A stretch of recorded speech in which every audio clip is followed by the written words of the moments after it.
और इस वक्त की बड़ी खबर से आपको रूबरू करा देते हैं। बिहार में कोरोना से मौत के आदादशुमार में बड़ी गड़बड़ी सामने आई है। थोड़ी देर पहले जो कोरोना के नए आदादशुमार जारी किए गए थे, उसके मुताबिक बिहार में अब तक 9,375 लोगों की कोरोना से मौत हुई है, जबकि कल तक बिहार में 5,458 लोगों की मौत हुई है। यानी कि एक ही दिन में 3,917 लोगों की मौत हो गई। और आज जो आंकड़े, जो आदादशुमार जारी किए गए हैं, उसके मुताबिक 24 घंटे में 6,148 लोगों की मौत कोरोना से हुई है, जिनमें से 3,917 लोगों की मौत अकेले बिहार में हुई है।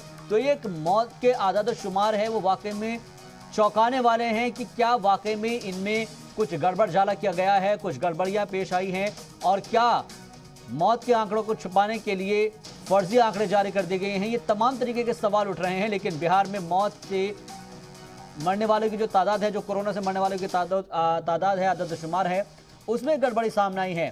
थोड़ी देर पहले जो कोरोना के नए आदादशुमार जारी हुए थे, उनके मुताबिक ये बताया जा रहा है कि बिहार में अब तक 9,375 लोगों की कोरोना से मौत हुई है। हालांकि कल तक हमने देखा था कि बिहार में 5,458 लोगों की मौत इसमें बताई गई थी। तो अब मतलब ये निकलता है सीधे तौर पर कि एक ही दिन में 3,917 लोगों की मौत क्या वाकई में हुई है, और या फिर इसमें कोई झोल है।